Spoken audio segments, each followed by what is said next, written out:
तो चलिए दोस्तों, मैं आपको ट्रिग्नोमेट्री का बेसिक फंडामेंटल बताता हूँ कि ट्रिग्नोमेट्री कैसे पढ़ते हैं, क्या कॉन्सेप्ट है।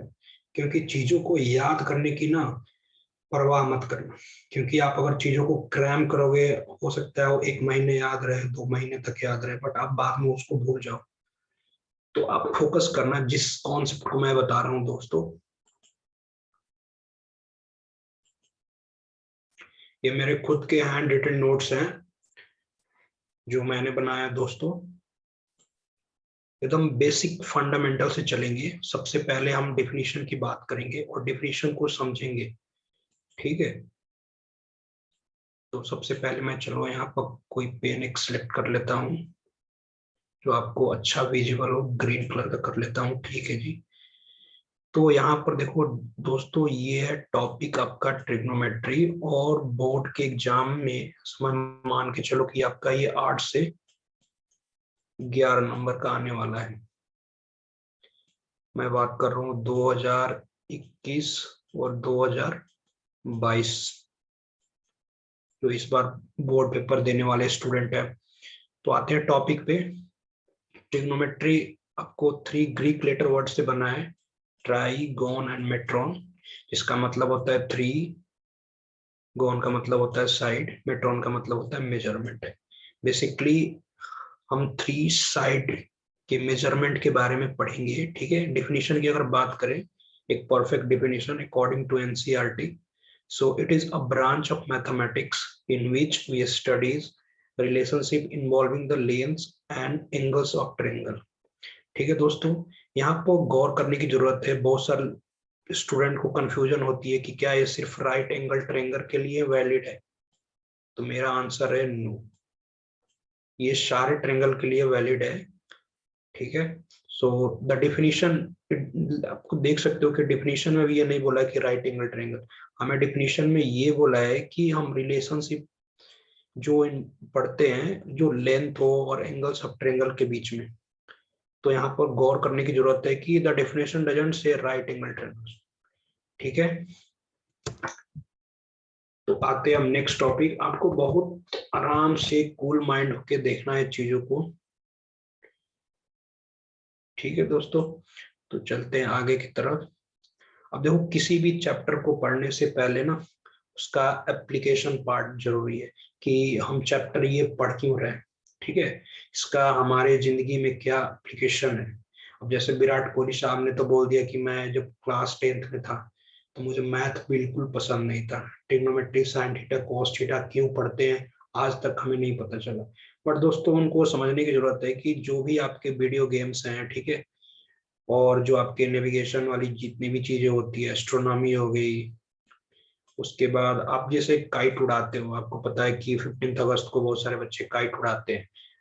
तो वहां पर आप जो हाइट निकालते हो, मान लो कि काइट की हाइट कितनी है ग्राउंड के सरफेस से, तो वहां पर इसका एप्लीकेशन काफी है।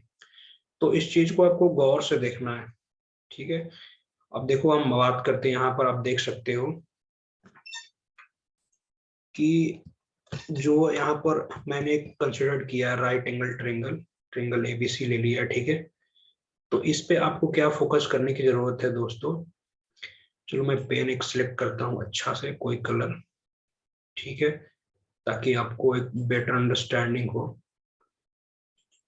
अब जिससे देखो, कोई ये ट्रायंगल मैंने ले लिया, ट्रायंगल ए बी और सी मैंने मार्क किया है दोस्तों। यहाँ पर जैसे मैंने थीटा के रेस्पेक्ट में सब कुछ मार्क किया है कि इसके जस्ट सामने वाला ये आपका परपेंडिकुलर, और जो 90 डिग्री के जो सामने वाला जो होता है ये आपका हाइपोटेनस, और ये उसके जस्ट बगल जो एडजेसेंट टू द हाइपोटेनस है। ठीक है, ये आपका बेस हो गया। तो इसको आपको गौर से देखना है।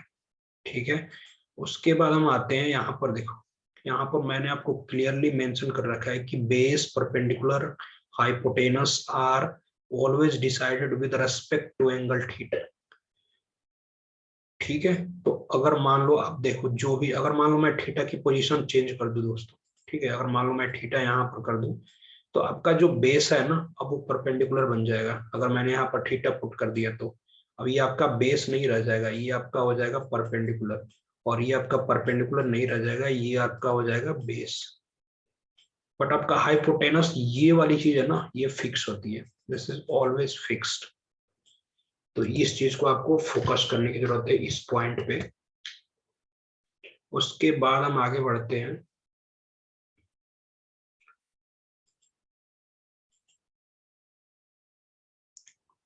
तो आगे देखते हैं कि आगे क्या है। हाँ, तो सबसे पहले आपको ये मैंने बता दिया कि ये भी परपेंडिकुलर, ठीक है, मैंने एंगल के थ्रू आपको एरो के थ्रू समझा दिया। तो यहाँ पर आप देख सकते हो परपेंडिकुलर यानी side opposite to theta, and BC जो लिया मैंने base adjacent next to the angle theta, and AC hypotenuse side opposite to the right angle 90 degree. Now question में ये आता है कि why right angle triangle, why not other triangle. तो class 10th के स्टूडेंट भी काफी मतलब कंफ्यूज रहते हैं कि चलो हम ये राइट एंगल ट्रायंगल का है। तो दोस्तों मैं एक सिंपल सा आपको एग्जांपल दूं, ठीक है। आप भी जरूरी नहीं है ना कि राइट एंगल ट्रायंगल लो, कोई भी ट्रायंगल ले लो, इक्विलेटरल ट्रायंगल मान लो, आप उसको कंस्ट्रक्ट कर दो। ये आपका एल्टीट्यूड ये 90 डिग्री, ये एक राइट, दो राइट एंगल में आपका मान लो ये राइट एंगल ट्रायंगल होगा, ये भी आपका राइट एंगल। तो you can apply trigonometry in this triangle also. तो आपको ये मिथ नहीं रखना है कि ये सिर्फ राइट एंगल ट्रायंगल के लिए वैलिड है, किसी भी ट्रायंगल के लिए वैलिड है, बट उसमें आपको थोड़ा सा कंस्ट्रक्शन करना पड़ेगा। उसके बाद हम आते हैं दोस्तों ट्रिग्नोमेट्रिक रेशियो को। ये आपके एग्जाम के पर्सपेक्टिव से काफी इंपॉर्टेंट होने वाला है ट्रिग्नोमेट्रिक रेशियो, क्योंकि इससे बहुत सारे क्वेश्चन आते हैं, स्ट्रेट फॉरवर्ड क्वेश्चन आते हैं, बट इसमें आपको फोकस करने की जरूरत है। ठीक है, अगर मान लो मैंने इसको थीटा लिया है, ठीक है, यहाँ पर तो आपको सब कुछ मार्क किया यहाँ पर, परपेंडिकुलर, हाइपोटेनस एंड बेस, आप देख सकते हो एवरीथिंग इज मार्क हियर। उसके बाद ठीक है, अब जैसे साइन थीटा बराबर आपका ये जो परपेंडिकुलर अपन हाइपोटेनस होता है, ये बेसिक्स आपके फॉर्मूले हैं, ठीक है। उसके बाद ना according to the curriculum of class 10th, theta angle is restricted to acute angle. कहने का मतलब ये है कि आपको थीटा की जो वैल्यू है ना दोस्तों, मैं पेन दूसरा सेलेक्ट कर लेता हूँ। चलो हाँ, यहाँ पर देखते हैं, जो थीटा की वैल्यू है ना, वो आपके greater than equal to 0 degree and less than equal to 90 degree. आपको यहीं तक क्या किया गया है, आपके बैरियर सेट कर दिया गया है। बट हायर क्लासेस में जाओगे तो आपको उससे आगे आप, तो यहाँ पर आपको रेस्ट्रिक्ट किया गया है एक्यूट एंगल के लिए ही, कि आप सिर्फ एक्यूट एंगल के लिए पढ़ो, ठीक है। बट हायर स्टडीज में आप 90, 180, 270, 120 आप पढ़ोगे क्लास 11th में, आपको वहां पर भी ट्रिग्नोमेट्रिक चैप्टर है, तो काफी अच्छे से आपको डिटेलिंग में बताया जाएगा। उसके बाद देखो अकॉर्डिंग टू द करिकुलम, ये मैंने बता दिया आपको, ठीक है। हाउ टू रीड, देखो इसको रीड कैसे करते हैं, बहुत सारे बच्चों को थोड़ा कंफ्यूजन होती है। तो मैं बता दूं आपको कि थीटा, यहाँ पर angle theta must be equal to और ग्रेटर, ठीक है। तो यहाँ पर theta must be greater than equal to 0 but less than equal to 90 degree. तो यहाँ पर मैंने here theta is in degree, तो आपको यहाँ पर थीटा डिग्री में दिया गया है।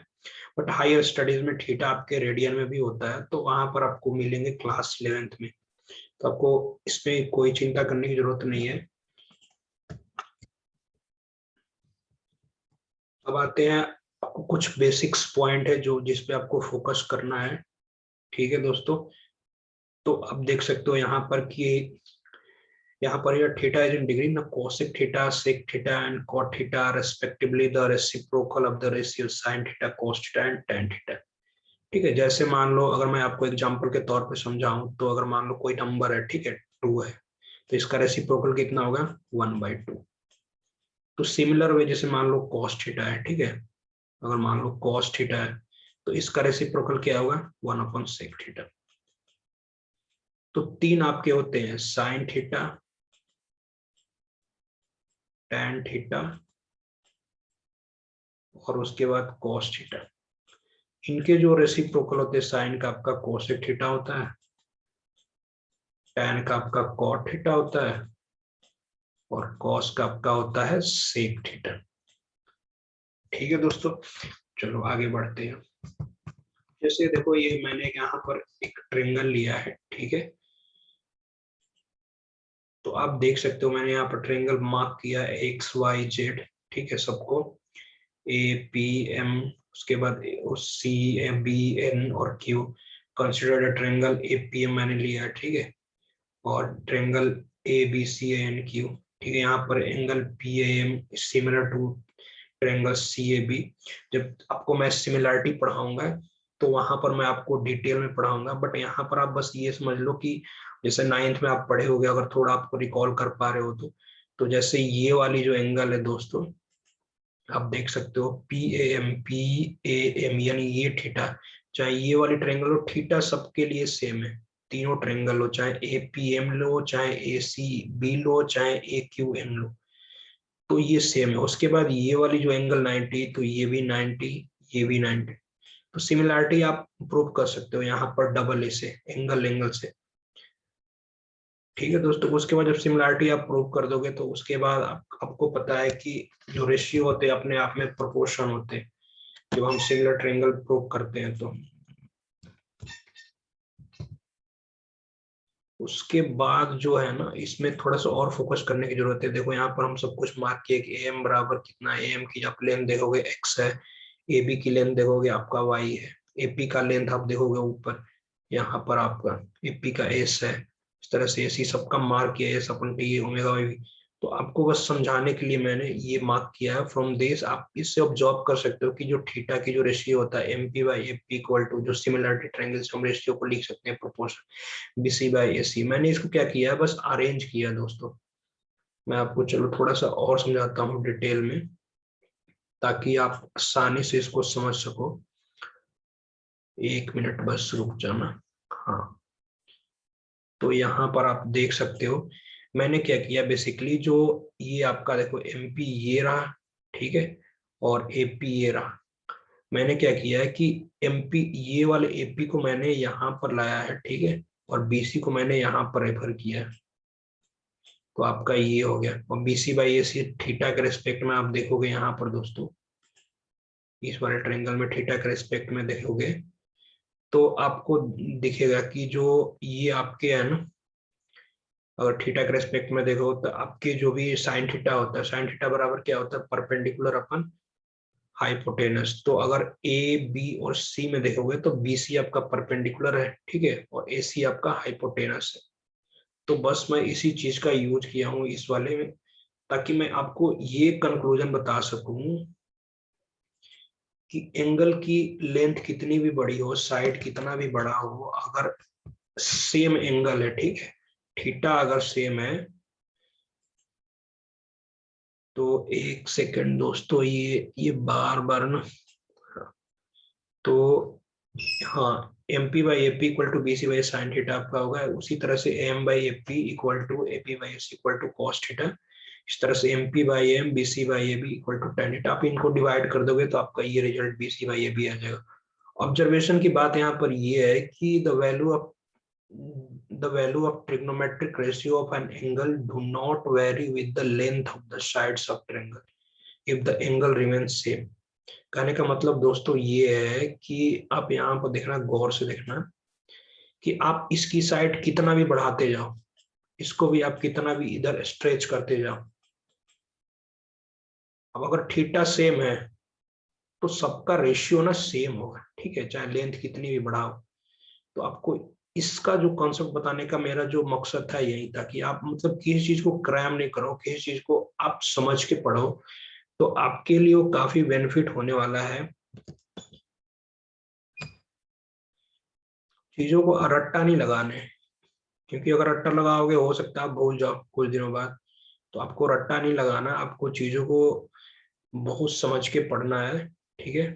अब जैसे मान लो यहाँ पर ले लिया, consider a triangle ABC having A B equal to 4 centimetre, B C equal to 3 centimetre, A C equal to क्या, यहाँ पर थीटा मैंने 45 डिग्री लिया है। देखो फर्स्ट मेथड ये होता है कि अगर लोग देखेंगे जैसे कि ये 90 डिग्री है यहाँ पर, अब बी देखो angle A B at B 90 degree है, तो यहाँ पर पाइथागोरस थ्योरम का यूज करेंगे, लोग बोलेंगे 25 हो गया, ठीक है, उनका आंसर आ गया +-5। अभी देखना गेम क्या होने वाला है आगे। अब यहाँ पर ये होता है कि चलो +-5, बहुत सारे बच्चे सिर्फ अगर AC इक्वल टू √25 तो सिर्फ 5 लिखते हैं और आंसर मार देते हैं। मैं दोस्तों यहाँ पर आपको समझाने के लिए लिखा है कि जब भी रूट हटाते हैं तो प्लस माइनस आता है। अब यहाँ पर गौर करने की जरूरत है कि माइनस हम 5 क्यों नहीं लेते हैं, क्योंकि आपको पता है कि किसी भी साइड का लेंथ ना निगेटिव नहीं हो सकता, इसलिए हम -5 को क्या करते हैं, डिस्कार्ड करते हैं, मतलब हटा देते हैं। सेकंड मेथड है कि क्या आपको ट्रिग्नोमेट्रिक रेशियो की स्पेसिफिक वैल्यू पता है? अगर नहीं पता है तो चलो दोस्तों हम पढ़ते हैं और समझते हैं कि जैसे मान लो हम 45 लेते हैं, ठीक है, ट्रिग्नोमेट्रिक रेशियो ऑफ 45 डिग्री, फिर हम आपको साइन, टेन, ठीक है, कॉस, कॉट, कोसेक, कोसेक पढ़ाऊंगा। फिर अगर मान लो मैंने यहाँ पर ले लिया एंगल बी बराबर 90 degree, if one angle of triangle is 45 degree, तो मान लो मैंने ले लिया, आपको पता है कि इंटीरियर एंगल का जो एक ट्रायंगल का जो सम होता है वो 180 डिग्री होता है, तो यहाँ से आप सी कैलकुलेट कर लोगे, सी भी 45 डिग्री होगा। अब देखो BC बराबर AB होगा, इसलिए क्योंकि जो इसके जो side opposite to the angles are always equal, so इसलिए BC बराबर AB मैंने मान लिया है A, ठीक है। और पाइथागोरस का हम यूज करेंगे यहाँ पर, तो AC square equal to AB square plus BC square, तो A square plus A square यहाँ पर ले लिया। तो अब देखो AC स्क्वायर बराबर 2A स्क्वायर, उसके बाद अब आपको निकालना है AC की लेंथ, तो आप इसका जो अंडर रूट लोगे तो A आएगा A under root 2 plus minus A under root 2 आएगा, तो मैंने यहाँ पर प्लस लिया, प्लस को रिप्रेजेंट नहीं किया दोस्तों, माइनस A रूट 2 को मैंने डिस्कार्ड कर दिया because length can not be negative. उस तरह से आपकी जो साइन 45 डिग्री आप रेशियो लिख सकते हो, तो A बाई A रूट 2, ये 1/2 कैसे आया, तो यहाँ से लॉजिक है दोस्तों, ठीक है। तो मैं इसीलिए बोलता हूँ कि मतलब चीजों को ना आप समझ लो, रट्टा मत लगाओ कि साइन 45 डिग्री का मान 1/√2 है, क्यों है √2, तो ये आपको मैं इसी चीज को समझाने के लिए मैं ये लिया ट्रायंगल, एक मैंने मान लिया है, ठीक है, जंक्शन लिया है, उस जंक्शन के बेसिस पे मैंने आपको यहाँ पर प्रूफ किया। उस तरह से आप cos 45 ले लो, tan 45, अब sin 45 आपको पता है, तो आप इसका रेसिप्रोकल आप कोसेक होता है, तो कोसेक 45 का मान कितना हो जाएगा, √2। उसी तरह से cos का होता है सेक, इसका भी √2, और tan का cot, इसका भी 1। इसी तरह से आप बहुत सारे और सारे जो कैलकुलेशन ट्रिग्नोमेट्रिक रेशियो, मैं एज ये वीडियो लंबा हो जाएगी इसलिए मैं आपको और ट्रिग्नोमेट्रिक, बट आप इसी तरह से वैल्यू पुट करके आप चेक कर सकते हो कि अगर मान लो कोई पूछता है कि tan 60 का मान √3 होता है, ठीक है, क्यों होता है, आपको इस पे देखना है, गौर करना है। अब now let's come to the problem, sin 45 degree equal to 4/AC। तो यहाँ पर देखो, आप गौर से देखोगे, ठीक है, तो 1/√2 sin 45 का मैंने यहाँ पर प्रूफ कर दिया आपको, तो ये 4/AC है, बट यहाँ पर देखो AC का लेंथ कितना आ रहा है, 4√2 सेंटीमीटर, और यहाँ पर जो हम कैलकुलेट किए थे, यहाँ पर कितना आया था, पाइथागोरस से 5 आया था। तो देखो, अब देखो लूप होल्स कहाँ पर है, आपको पता है कि देखो यहाँ पे AC not equal to AC dash, आपको पता है कि ये जो साइड है ना, यहाँ पर देखो 4 3 लिया, तो ये 3 नहीं हो सकता है क्योंकि थीटा मैंने 45 डिग्री ले लिया, ये 90 ऑलरेडी है, तो ये भी कितना हो जाएगा आपका 45 होगा, तो ये भी आपका 45 होगा, क्योंकि ये 45 है, ये आपका 90 है, तीनों का सम होता है, तो एंगल A भी आपका कितना हो जाएगा 45 डिग्री, और जब एंगल दोनों सेम है तो साइड भी सेम होना चाहिए, तो ये 3 नहीं होगा, यहाँ पर 4 होगा, तब इसका आंसर आएगा 4√2। ठीक है, तो आपको ऐसे ना तुक्के नहीं मारने, चीजों को समझ के पढ़ने, जब आप समझ के पढ़ोगे तो आपको चीजें बहुत आसान लगेगी, अगर आप रट्टा लगाओगे तो आप भूल जाओगे चीजों को, तो आपको समझ के पढ़ना है, इसलिए इस क्वेश्चन का बताने का मेरा मेन मकसद यही था। सो thank you so much, I hope you like this video. बाकी कोई भी अगर डाउट आता है आप कमेंट सेक्शन में बता देना। बाकी नोट्स के लिए आपको एक काम करना होगा, आपको मुझे ना मेल करना होगा मेरे मेल आईडी पे, ताकि मैं आपको पर्सनली ये नोट्स अपना प्रोवाइड करा दूं। So thank you so much once again.